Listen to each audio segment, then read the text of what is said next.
Hey dudes, how's it going? Carl, Bohemian Nomad with the Evie and the Fredster, hanging out, having fun on a Sunday morning. We got a day off. We got a day off. We're not working. We're not working the whole day. Yeah. So we've been working some full days. Yep. You people that do YouTube, if you want money, get a job, get a job, do something you like. Yeah, I was watching this Chinese guy about Japan and the lost generation and how they say the kids are lazy and they don't want anything and they're not having families and stuff like that. It was very interesting. So we'll go over that at the end of it for those of you that want some hippy dippy bullshit. Yeah, yeah. Um, in the meantime, we'll get to the meat and potatoes, the Timster and Blind Views and Tater and all that stuff. Just quick on Blind Views, he's really upset that Tater sold his Bigfoot and now has money in his pocket. It's like it really upsets him down to the core. The Tater's got money. Like it upsets people down to the core that Sarasota Tim has money. They don't have money because they worked. They don't have money because they earned it. They just had a depreciating asset that they sold off before it depreciated to zero. And now they're going to take that money and probably buy another depreciating asset, which Timmy did with the motorcycle. That motorcycle don't make no sense. Don't make no sense at all. And then to take it down to Florida when he's still going to stay up there doesn't make any sense. Timmy's up to something. And I think it's the T-Bucket Tammy, because T-Bucket Tammy's up there. He must think he's really got a shot at getting T-Bucket Tammy back. And he's going all out on that. And he got sidetracked by this motorcycle thing. I don't know. I don't get it. I don't get it at all. And you listen to New York Dan, he told you about riding in the heat and stuff like that. And if you know, I think Sarasota Tim's missing a great opportunity. He could sell the camper and the truck and then just tool around the country on his Gold Wing as a total minimalist. Um, Doing it. You know, he could do the track from, he could do Key West all the way up to Alaska. Of course, he'd have to get a passport. And sleeping in a tent, all the people he'd meet, all the adventures he'd have. That would be awesome. He'd hit 100,000, I think. Um, but I don't know. He wants the T-Bucket Tammy back. That's the only thing I can think of. The only reason to be up there. I mean, I know he's got his daughter, and I feel bad about that. And I'm sure he really likes her, you know, because she's his daughter, you know. As much as a narcissist can probably love anybody, I think he probably loves his daughter. But anyway, um, I don't know why he's got to be so upset. Blind Views isn't really all that blind. He can see fine. You could see him walking around doing stuff. He doesn't have the cane that he had when he got kicked out of the mall because he's pretending to be blind with this cane. That's funny. But he's so upset. You know, Blind Views, if you want money, just go get a job, do a job, do something you really like doing. Edit for people. You got editing skills. You could edit. You could do work. I don't know. I don't get it. And then instead of saying dude, this dude in Japan said I should start saying bro. Hey, bro. Hey, bro. Hey, dudes. Hey, bro. What's up, bro? I think that's pretty cool. And then he knew Tater sold the thing in Florida before his video came out because he's got inside information. That's pretty cool. Oh, dang. I can clip it together. Hold on, dudes. I had to clip this back together because we're back to Blackhawk season. I got home ice here. This home ice from the 2015 when the Blackhawks won it. I got this ice. It's ice that was on the hockey rink.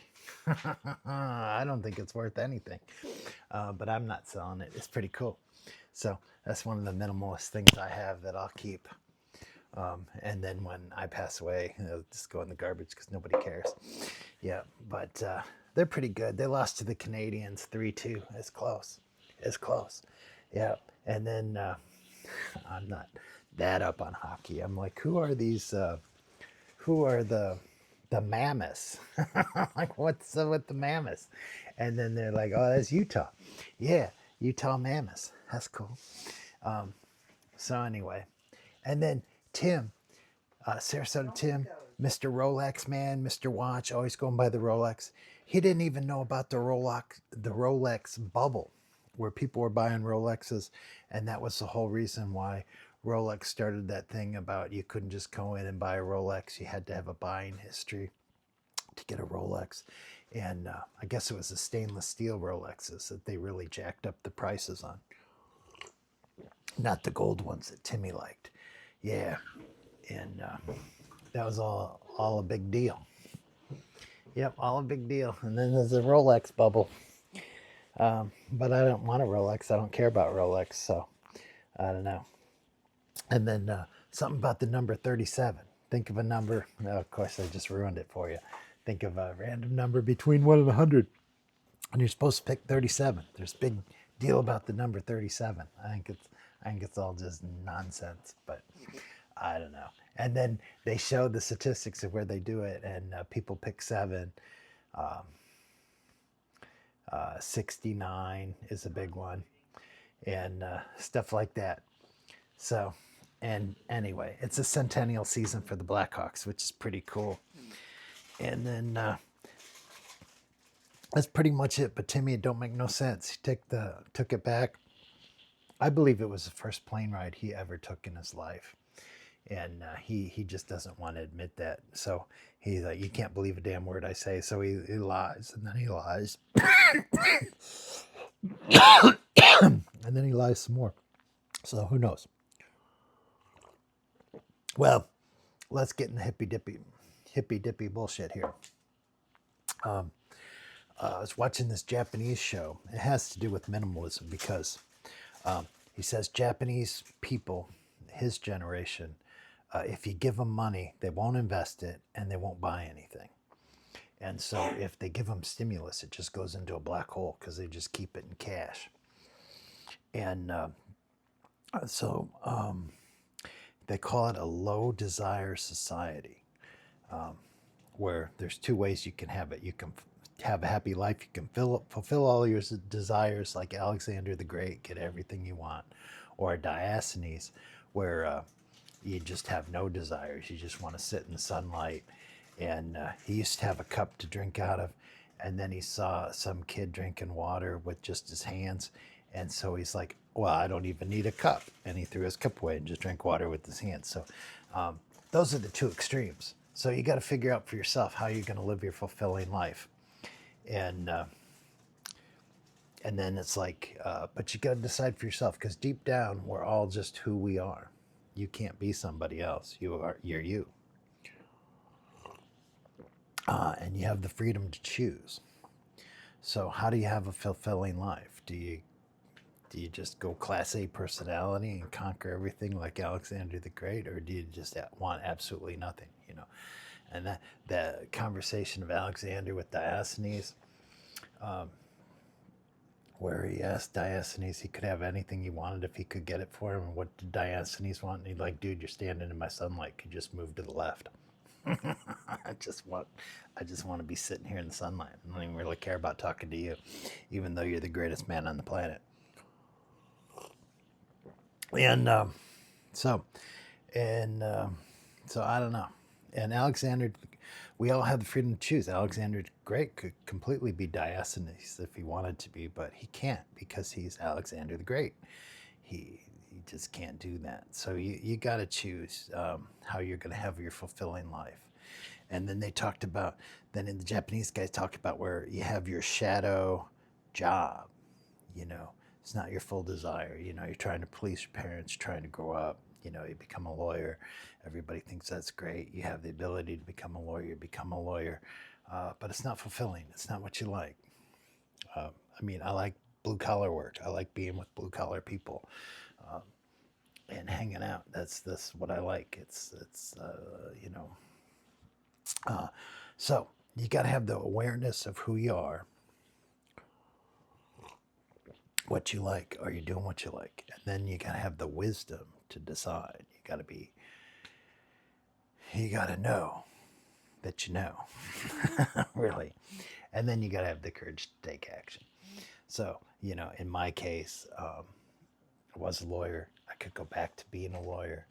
I could go hang out with all those people, all those, I wouldn't say they're fake. They're all who they are, but I just don't like it. I like being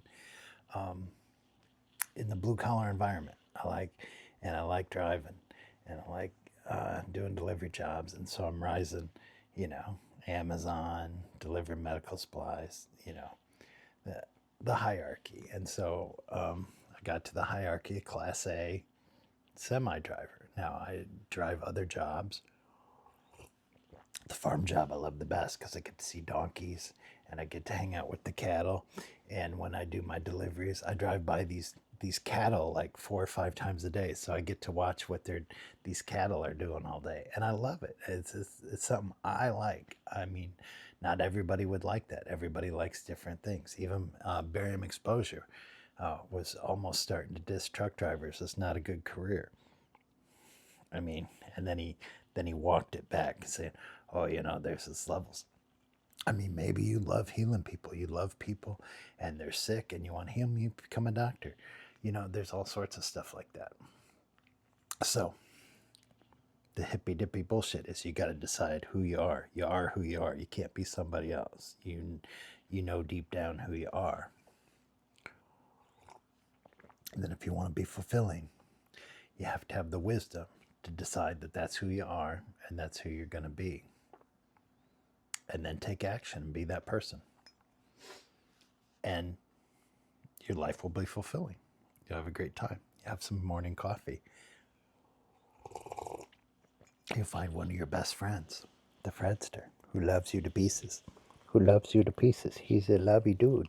Yeah, Evie loves me too, but she loves me like a cat. Yep. And then if you're into partners, you find a good partner that helps you be fulfilling, and they're being fulfilling, and everything's happy. You get to hear the little birdies tweet, and you get to do fun stuff. And you no longer have to impress people. You just have to impress yourself. Yeah. And hopefully that helps other people, because you don't want to be a narcissist and just take. You want to give back. Yep. So remember, you're magic. I love that. I totally stole it from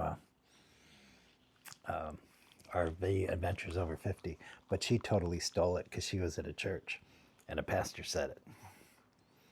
And then the other one I stole, which I love, it's a good joke. So if you're feeling down and you're a bummer and your glass is half full, to live a fulfilling life, get a smaller glass, fill it up, and be full. Yeah, I love that one. So we'll see you later. Goodbye from a fulfilling life and some more hippy dippy bullshit for you. Enjoy. For more advice, follow more fulfilling advice.